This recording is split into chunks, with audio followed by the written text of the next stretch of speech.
press the bell icon on the YouTube app and never miss. सभी को जय हिंद दोस्तों, आप सभी का हार्दिक स्वागत है जय हिंद रिएक्शंस पे। आशा करता हूं कि आप सभी लोग बहुत अच्छे होंगे। तो आज हम आपके लिए लेटेस्ट और एक बहुत ही दमदार वीडियो लेकर आए जिसमें आप देखेंगे अदिति त्यागी जी को, जो कि एक वरिष्ठ पत्रकार हैं। उनके शो में आप देखेंगे ऑल इंडिया उलेमा बोर्ड के वाइस प्रेसिडेंट मुफ्ती मोहम्मद ताहिर हुसैन को, जिनके सामने होंगे भारत की बेटी और सुप्रीम कोर्ट की दबंग वकील हम सबकी चहेती नाज़िया राय खान जी। तो ये डिबेट काफी इंटरेस्टिंग होगी, आपको बहुत कुछ जानने को मिलेगा और मजा आएगा। तो इसे अंत तक देखें और चैनल पे नए हैं तो चैनल को सब्सक्राइब कर दें ताकि हम आपके लिए लेटेस्ट इंपॉर्टेंट और दमदार वीडियोस लाते रहें। तो चलिए पहले ये वीडियो देखते हैं और अंत में इसके बारे में बात करेंगे। जय हिंद, जय भारत। उलमा बोर्ड जो होता है वो एक इस्लामिक संगठन होता है और इस्लाम की पाबंदियों और बंदिशों से बंधा होता है। अब अल्लाह तबारक ताला को क्या ही पता था कि कोई कांग्रेस पार्टी आएगी और अगाड़ी कोई आएगा और कोई दूसरी अन्य पार्टी आएगी और उस पर फतवा होगा। और मुफ्ती साहब शायद मेरी इस बात को अग्री करेंगे कि फतवा इज अ सजेशन जो मांगा जाता है। फतवा हमेशा मांगा जाता है। अब जैसे कि मैं नमाज पढ़ रही हूँ तो मेरे नेल्स नहीं होने चाहिए, मैं वजू कर रही हूँ तो मैं मेकअप में नहीं होनी चाहिए, या मैंने रमजान में रोजे रखे हैं और मेरे पास नमाज का वक्त नहीं मिलता है मेरे काम की वजह से, तो मुफ्ती साहब मुझे फतवा दीजिए कि मैं कैसे करके इसको करूं, खजा नमाज में मुकम्मल कर सकती हूँ कि नहीं रमजान में। तो फतवा हमेशा हर चीजों में मांगा जाता है। फतवा कभी वोट मांगने के लिए नहीं किया जाता है। सही फरमाया। हाँ, सियासत में कभी भी इस्लाम बीच में आ ही नहीं सकता। इवन जो आलिम दीन होते हैं अदिति जी, या जो मुफ्ती होते हैं, या जो आलिम होते हैं, या कामिल होते हैं, या फाजिल होते हैं, या हाफिज कुरान होते हैं, उनको तो कभी सियासत के बीच में आना भी नहीं चाहिए, क्योंकि पॉलिटिक्स जो होता है वो इस्लाम के हिसाब से बहुत सारी ऐसी चीजें हैं जो इस्लाम में जिसको नागवार माना जाता है, लेकिन पॉलिटिक्स में करना पड़ता है। एक पॉलिटिकल नेता को बहुत लिबरल होना पड़ता है, एक पॉलिटिकल नेता को बहुत सारे झूठ भी बोल देने पड़ते हैं, एक पॉलिटिकल नेता को बहुत सारे ऐसे काम करने पड़ते हैं जिसका इस्लाम के अंदर गुंजाइश नहीं है। तो उलमा बोर्ड एक इस्लामिक संगठन है और एक इस्लामिक संगठन का पॉलिटिकल वोट पोलराइजेशन से क्या ही लेना देना है, क्या ही मतलब है, कोई मतलब होना भी नहीं चाहिए। तो फिर एक सेकंड नाज़िया, तो फिर आप ये बताइए सज्जाद नोमानी साहब, और ये मैं मुफ्ती साहब से भी पूछूंगी, पहले आपका कमेंट पूरा हो जाए, सवाल मुफ्ती साहब आपके लिए भी है। सज्जाद नोमानी साहब का क्या लेना देना है महाराष्ट्र के इलेक्शन से? क्यों कह रहे हैं सज्जाद नोमानी साहब, ये क्यों कह रहे हैं कि भाई महाराष्ट्र में महाविकास अघाड़ी को वोट दो, क्योंकि अगर महाराष्ट्र में इनकी सरकार हट जाती है तो सेंटर में भी इनकी सरकार नहीं चल पाएगी। ये क्या जरूरत है उन्हें कहने की? पहले तो आप इतने हिस्से पर जवाब दीजिए जो सज्जाद नोमानी का मैंने आपको जितना अंश बताया, अभी तो उनके भाषण के और भी अंश है, मैं एक एक करके आऊंगी। पहले नाज़िया आप अपना जवाब पूरा कर ले, उसके बाद मुफ्ती साहब मैं आपसे जवाब दूंगी। नाज़िया जी देखिए, बहुत सारे, ये हमारे लिए बहुत दुर्भाग्य की बात है या बदकिस्मती भी कह सकते हैं, क्योंकि मैं भी मुसलमान हूँ। आजकल हमारे मुफ्ती मौलाना जो है वो इबादत के बजाय सबसे ज्यादा जो है वो टीवी चैनल्स पर चमकना ज्यादा पसंद करते हैं, और किसी ना किसी इस्लामिक संगठन के होने के बावजूद किसी ना किसी पॉलिटिकल संगठन के साथ जाकर के जुड़ जाते हैं अपने मुफाद के लिए, अपने फायदे के लिए, जो हमारे लिए और हमारे आने वाली मुसलमान युवा पीढ़ी के लिए एक खतरे की घंटी है, बज़ाफ्ते खतरे की घंटी है। अब आती है बात कि पॉलिटिकल में किसकी हार हो रही है, किसकी जीत हो रही है। हम मुसलमान जो यहाँ पर माइनॉरिटी हैं, हमें डेवलपमेंट, इम्प्रूवमेंट, शिक्षा, इन सब चीजों पे हमें वोट करने की जरूरत है, ना कि ये कि भाजपा क्योंकि हिंदू पार्टी है या आरएसएस एक संगठन है, हिंदुत्ववादी संगठन है, तो हम उसको वोट नहीं करेंगे। बिल्कुल करेगा मुसलमान। अगर मुसलमानों को सुख सुविधा भाजपा देगी तो हम उसको वोट करेंगे, अगर कोई और पार्टी देगी तो हम उसको वोट करेंगे। सज्जाद नोमानी साहब या तो वो बिक चुके हैं, या तो उनको कोई एक ऐसा लोभ दिया गया है जिससे उनको राज्यसभा की सीट मिल जाएगी, या कहीं के गवर्नर की सीट मिल जाएगी, या लोकसभा का टिकट आगे मिलेगा। किसी ना किसी लोभ की वजह से वो इस्लाम का नाम खराब करने की कोशिश कर रहे हैं। नहीं तो मुफ्ती साहब तो यहाँ बैठे हैं, ये तो डायरेक्ट इनकार कर रहे हैं कि भाई इससे उलमा बोर्ड का कोई लेना देना नहीं है। लेकिन सज्जाद नोमानी ने उलमा बोर्ड के लेटर हेड को इस्तेमाल किया है, मतलब इम्पर्सोनेशन का काम किया है। उनके ऊपर धाराएं लग सकती हैं। मुफ्ती महमूद ताहिर साहब तो उनको जेल तक भेज सकते हैं, क्योंकि ये तो इतने बड़े पद पर हैं, ये चाहे तो अभी खड़े खड़े FIR करवा सकते हैं। तो सज्जाद नोमानी का अपना कोई पर्सनल लोभ है जिसकी वजह से वो पसमानदा मुसलमानों को मिसगाइड कर रहे हैं, मिसलीड कर रहे हैं और मिसयूज भी कर रहे हैं। मुफ्ती साहब, सज्जाद नोमानी जब एक राजनीतिक गठबंधन के लिए वोट करने की अपील करें या वोट के लिए फतवों की बात होने लगे, वोट के लिए एक धार्मिक संगठन उतरने लगे, तो इसे कम्युनल क्यों नहीं माना जाएगा सर? आप बताइए मुझे। जी, सबसे पहले तो आपने मौलाना सज्जाद नोमानी साहब के ताल्लुक से मेरे से सवाल किया, तो देखिए मौलाना सज्जाद नोमानी साहब की वो अपनी राय हो सकती है, वो अपनी राय दे सकते हैं, दूसरों पर उसको नहीं थोप सकते। और जैसे नाजिया साहिबा ने कहा कि ये फतवा जो होता है, फतवा एक राय होती है सिर्फ, कि अगर मैंने ये काम किया है तो मुझे क्या करना चाहिए, मुफ्ती साहब बतलाइए। तो मुफ्ती साहब बतलाएंगे कि शरीयत का हुक्म इसके अंदर ये है। अब नाजिया साहिबा उस पर चाहे अमल करें या ना करें, ये फतवे की हैसियत होती है सिर्फ। जैसे कि मिसाल के तौर पर अभी मिसाल देकर के उन्होंने समझाया कि भाई मैंने रोजा रखा या नमाज पढ़ी, मैंने ऐसे पढ़ी तो मेरी नमाज हुई या नहीं हुई, मैंने रोजा रखा तो रोजा हुआ या नहीं हुआ, तो मुफ्ती सिर्फ उसकी राय दे सकता है। अब रहा मौलाना सज्जाद नोमानी साहब का, तो वो कहाँ है, वो तो यही बतला सकते हैं कि उन्होंने ऐसा बयान क्यों दिया है। देखिए इस्लाम, ये धार्मिक लोग जो हैं उनको तो चाहिए कि सिर्फ और सिर्फ वो ऐसे मुल्क के अंदर हम रहते हैं कि जहां पर जमहूरियत है, जहां पर मिलजुल करके जो हम गमी और खुशी के अंदर रहते हैं, तो जो काम अच्छा करेगा, चाहे वो कोई भी पार्टी हो, उसी को वोट दिया जाएगा। चाहे वो भाजपा हो, कांग्रेस हो, आप आम आदमी पार्टी हो, दूसरी हो, बहुत सारी वो है, जो खिदमत करेगा और जो कौम के काम आएगा, जो मुल्क के लिए अच्छा सोचेगा, अच्छे ज़हनियत रखता है, उसके लिए वोट के लिए कहा जाएगा। तो हम तो सिर्फ और सिर्फ, हमसे अगर कोई मालूम करेगा तो हम अपनी राय दे सकते हैं, और राय भी ये कि भाई जमहूरियत मुल्क के अंदर हम रहते हैं, लिहाजा जो मुल्क के मफाद के अंदर काम करेगा हम उसको वोट देंगे और उसको वोट देना चाहिए। मुफ्ती साहब, क्योंकि आपने बड़ी साफगोई के साथ या स्पष्टता के साथ बात की है, देखिए आपने जो बात की, क्या वो बीजेपी के केस में जब मुसलमानों की बात होती है उसमें लागू होती है? क्योंकि सज्जाद नोमानी के ऊपर ये आरोप भी लग रहे हैं कि उन्होंने ये कहा जो मुसलमान बीजेपी को वोट देता है उसका बहिष्कार कर दो। एक स्टिग्मा अटैच किया जाता है, ये खुले तौर पर ना भी कोई कहे, इस समय आप ना कहें या नाजिया ने तो काफी कुछ झेला भी है। खैर नाजिया तो मुझे लगता है एडमिट करेंगी इस बात को कि उन्हें तो मुसलमानों ने ही इनका बहिष्कार किया है। आज जब मैं आपको इस बात के लिए आपकी तारीफ करती हूँ कि आप बैठे हैं उनके साथ, वरना आधे से ज्यादा गेस्ट तो नाजिया का नाम सुनते ही मना कर देते हैं कि नहीं बैठेंगे उसके साथ। तो वो मेरे ऊपर भी दबाव बनाते हैं कि हम नहीं बैठेंगे, आप भी मत बैठाइए, किसी और को बैठाइए। खैर मैं डरती नहीं, ना मेरे पर कोई ऐसे दबाव बनाया जा सकता, और एक महिला दूसरी महिला के लिए नहीं लड़ेगी तो फिर कैसे चलेगा। लेकिन एक बात बताएं, और ये ईमानदारी से बताइएगा, मैं आपसे ये पूछ रही हूँ मुफ्ती साहब कि बीजेपी के साथ मुसलमान का जुड़ना क्या उसके लिए एक शर्मिंदा होने जैसा है? ये जो जो बयान है कि जो नहीं, ऐसा कुछ भी नहीं है। देखिए बीजेपी ने बहुत सारे अच्छे काम किए हैं जिनमें के एक लंबी फहरिस्त बताई जा सकती है, और जो भी मुल्क के मफाद में काम करेगा, लोगों के लिए काम करेगा, पढ़ाई का और दूसरी दीगर चीजों का, रोजगार का, तो उसको वोट दिया जाएगा, वो चाहे किसी भी पार्टी से ताल्लुक रखते हो। अब रहा बीजेपी का तो बहुत से लोगों ने हवा बना रखा है कि बीजेपी आ जाएगी तो ये कर देगी, बीजेपी आएगी तो ये हो जाएगा, वो हो जाएगा। ऐसा नहीं है, बीजेपी ने भी बहुत अच्छे काम किए हैं, कौन कहता नहीं किए हैं। देखिए कैसी कैसी गुंडागर्दी हो रही थी, लेकिन जहां जहां सरकारें आई, जो जिस जिस जगह पर पहुंची, वहां से गुंडागर्दी खत्म हुई और बहुत सारे मफाद के काम किए हैं। तो ऐसी बात नहीं है। ये दूसरी पार्टी वाले कुछ लोग ऐसे भी होते हैं जो अपनी उसको बनाने के लिए, साख्त को बचाने के लिए क्या कहते हैं कि अगर ये हो गया तो ऐसा हो जाएगा, वो हो गया तो ऐसा हो जाएगा। ये बात नहीं है। बीजेपी अच्छा काम करेगी तो मुसलमान जुड़ा हुआ है, वोट देता है और देगा, आइंदा भी देगा, ऐसी बात नहीं।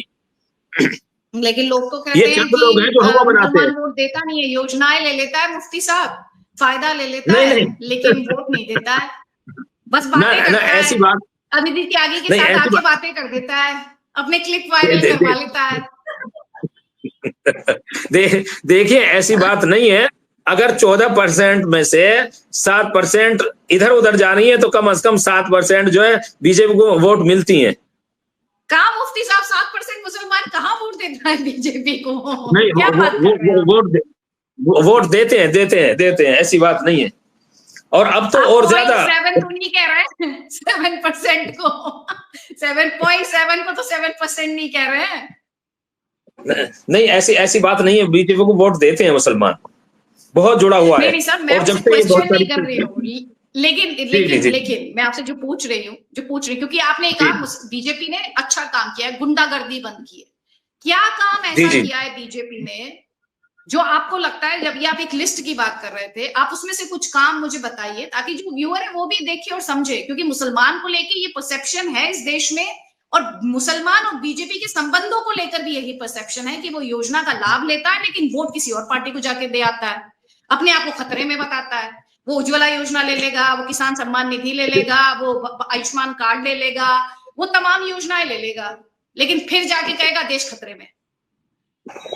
देखिए, बहुत सारी चीजें ऐसी हैं कि मुसलमान ने तो कभी नहीं कहा कि मुसलमान खतरे में है, लेकिन हाँ, ये दूसरे लोग जो हैं, नहीं, दूसरे पार्टी वाले वो ये कहते हैं कि अगर बीजेपी आ गई तो मुसलमान के साथ ये हो जाएगा, वो हो जाएगा, ऐसा हो जाएगा, तो पाकिस्तान भेज दिया जाएगा, ये हो जाएगा। हम तो यहीं पैदा हुए हैं, यहीं जिंदगी गुजार रहे हैं, बहुत अच्छे से गुजार रहे हैं, और इंशाअल्लाह और अजीज यहीं मर करके इसी धरती में दफन हो जाएंगे। कि कौन से बीजेपी वालों ने हमें पाकिस्तान भेज दिया, बताइए, एक भी मिसाल आप वो कर दें। लेकिन हाँ, हवा एक बना रखा है कि बीजेपी आएगी तो ये कर देगी, बीजेपी की आएगी तो वो कर देगी। मैं अल्हम्दुलिल्लाह सुम्मा अल्हम्दुलिल्लाह, मेरा ताल्लुकात सारी पार्टियों से है, यहाँ तक कि मोदी जी से भी मुलाकात हुई है, अमित शाह जी से भी मुलाकात हुई है, मोहन भागवत जी से भी मुलाकात हुई है, और उमैर इलियासी साहब के कई साथ में प्रोग्रामों में कई में रहे हैं, इंद्रेश कुमार जी से रही है, और बहुत सारे ऐसे हैं जो इस पार्टियों से औरों से ताल्लुक रखते हैं। हमारे बहुत अच्छे ताल्लुकात हैं, गुरुद्वारे वालों से भी हैं, मंदिर वालों से भी हैं, और जो है चर्च वालों से भी हैं, और मस्जिद वालों से भी हैं। लेकिन कुछ लोग जो तंग जहन वाले जो हैं वो इस चीज का हुआ बनाते हैं, जो वो हमारे उठने बैठने को, खाने पीने को, हर क्या कहते हैं, देखते हैं। वो तंग नजरी नहीं होनी चाहिए। हम जमहूरी मुल्क के अंदर रहते हैं, जमहूरियत के साथ रहते हैं, और अपने हुकूक के साथ में जो है जिंदगी गुजार रहे हैं, कोई खतरे में नहीं है। जो खतरे में कहते हैं, चाहे वो हिंदुओं में से हो, चाहे वो मुसलमानों से में से हो, वो सिर्फ और सिर्फ नफरत की राजनीति करते हैं। तो उनके चक्कर में नहीं आना चाहिए। जो मुल्क के अंदर अच्छा काम करने वाले उनको वोट देना चाहिए। जी, अच्छा, ठीक है। नाज़िया, आपने इन्हें सुना मुफ्ती साहब, क्योंकि आपके ऑर्गेनाइजेशन के नाम पर जिस तरह का एक तरीके का नकारात्मक माहौल बनाने की कोशिश की गई, आपने आकर इस ब्रॉडकास्ट में मेरे साथ ये क्लियर किया है। लेकिन नाज़िया, वापस उसी सवाल पर लौटते हैं। मुफ्ती साहब जो बातें कर रहे हैं, मुफ्ती साहब की जो बात है वो सही है, क्योंकि ये कोई अकेले मुफ्ती साहब नहीं कह रहे, बहुत सारे लोग हैं। हालांकि मुफ्ती साहब को मैं एक बात कह दूं, हो सकता है इस इंटरव्यू के बाद उन्हें बीजेपी का एजेंट करार दे दिया जाए, बीजेपी के पेरोल पर बता दिया जाए। ये बहुत बड़ा रिस्क है मुफ्ती साहब। आपने जो बातें कही है ना, उसके बाद ये कह सकते हैं आपको कि आप बीजेपी के पेरोल पर है। तो ये नाज़िया, ये जो एक सवाल है कि योजनाओं का लाभ लेता है, वोट नहीं देता। अब देखिए, महाराष्ट्र में भी अगर राजनीतिक दल आज कोशिश कर रहे हैं तो हिंदू से ज्यादा मुस्लिम वोट पर फोकस कर रहे हैं, ऐसा क्यों है? देखिए, पिछले 11 साल से 2014 से लेकर के 2024 तक में मुसलमानों के लिए बेइंतहा काम हुआ। क्या 53-54 साल में कांग्रेस की सरकार ने मुसलमान बेटियों के 3 तलाक की पीड़ा और दर्द को समझा था? हालांकि राजीव गांधी के बेंच पर और टेबल पर बार बार ये बातें जाती थी, लेकिन वो तो फेंक देते थे डस्टबिन में। आज मुफ्ती साहब एक पिता भी होंगे, उनके घर में भी बेटी होगी। अगर मुफ्ती साहब के घर की कोई बेटी, नाउजुबिल्लाह, खुदा ना करे, अगर तलाक लेकर के घर आ जाती है तो क्या उनको पीड़ा नहीं होती? हमने अगर मेहनत करके 3 तलाक, इंस्टेंट ट्रिपल तलाक अगर बैन करवाया तो ये तो, और फिर 2019 में खूबसूरत उस पर एक्ट आया, एक कानून बना और आदरणीय प्रधानमंत्री के नेतृत्व में बना, तो ये तो बहुत अच्छा हुआ। 2019 में मेरा खुद का अभी तक हियरिंग चल रहा है, मैंने खुद डाला हुआ है सुप्रीम कोर्ट में पॉलीगैमी और हलाला बैन करने के लिए। कोई भी खूबसूरत मिजाज वाला, कोई भी इस्लामिक मालूमात वाला, कोई भी मुसलमान पिता ये नहीं चाहेगा कि मेरी बेटी जो है वो चौथी बीवी बन जाए या तीसरी बीवी बन जाए, कोई पिता नहीं चाहता है। लेकिन ये सारी कुरीतियों को अगर खत्म करने का बीड़ा किसी ने उठाया तो पहली बार आदरणीय प्रधानमंत्री ने उठाया। आदरणीय प्रधानमंत्री ने मुसलमान बेटियों को एहसास दिलाया कि तुम शिव शक्ति बन सकती हो, तुम एक हाथ में कंप्यूटर दूसरे हाथ में कुरान ले सकती हो। तो हमारे अल कुरान की पहली आयत क्या है? इकरा है। तो अगर आदरणीय प्रधानमंत्री बता रहे हैं कि पढ़ो, पसमानदा मुसलमान पीछे क्यों रहोगे, तुम आओ, आगे आ जाओ। तुम किसी को अपने मजहब का ठेकेदार क्यों बनाना? तुम खुद पढ़ लो, खुद समझ लो और खुद आगे आ जाओ। अपने डिमांड्स को, अपने मुतालबात को खुद अपने सबके सामने रखो कि भाई तुमको ये चाहिए। बेटियां पढ़ेंगी तो बेटियां बढ़ेंगी, और एक बेटी जब पढ़ती है तो 2 परिवार साथ में पढ़ता है। हाँ, ये बात मैं आपकी जरूर मैं इस बात पे जरूर अपनी बात रखना चाहूंगी कि 25 करोड़ मुसलमानों में से जो संवैधानिक मुसलमान है 4-5 करोड़, वो भारतीय जनता पार्टी के काम को इसलिए पसंद करते हैं। 4-5 करोड़ संवैधानिक मुसलमान, क्योंकि जब से भारतीय जनता पार्टी की सरकार आई है, महाराष्ट्र बोलिए या देश में जहां जहां पर भारतीय जनता पार्टी की सरकार है, वहां पर बिल्कुल मैं एक्सेप्ट करूंगी मुफ्ती साहब की बात कि गुंडागर्दी बंद हो गई है, तोलाबाजी बंद हो गई है, ये माफिया का जो रोल है वो बंद हो गया है। दाऊद इब्राहिम जैसे लोगों का की जो हैकड़ी चलती थी वो बंद हो चुकी है। बार, और ये महाराष्ट्र बॉम्बे में तो कितने ही डांस बार हुआ करते थे, वो सारे के सारे बंद हो गए। तोलाबाजी या ड्रग्स, कोकीन का जो धंधा होता था वो बंद हो गया है। ब्लैक मनी, व्हाइट मनी का जो एक बहुत बड़ा मसला चलता था वो बंद हो गया है। सीरियल बॉम्ब ब्लास्ट तो जैसे बॉम्बे में एक आम सी बात होती थी वो बंद हो गया है। तो एक खूबसूरत माहौल को क्रिएट किया गया है। मैं पंचगनी, महाबलेश्वर या नक्सलाइट एरिया में गई थी, लोग भाई तारीफ कर रहे थे कि पहाड़ों पे पहले पानी नहीं आता था, पहाड़ों पे पहले मेडिकल की सुविधाएं नहीं थी, लेकिन अब मेडिकल से लेकर के, पानी से लेकर के सारी सुख सुविधाएं पंचगनी जैसे, महाबलेश्वर जैसे पहाड़ों पर भी पहुंच चुकी है। तो टूरिज्म भी बहुत बूस्ट किया है, बहुत पंप किया है। और जितने लोगों जो पर रेडियां लगाया करते थे, या हम हिल रोड जाते हैं, या हम जोगेश्वरी जाते हैं, या मोहम्मद अली रोड जाते हैं, जो हफ्ता वसूली हुआ करता था, मुसलमानों का एक ठेकेदार बनता था और वो हफ्ता वसूली करता था मोहम्मद अली रोड में।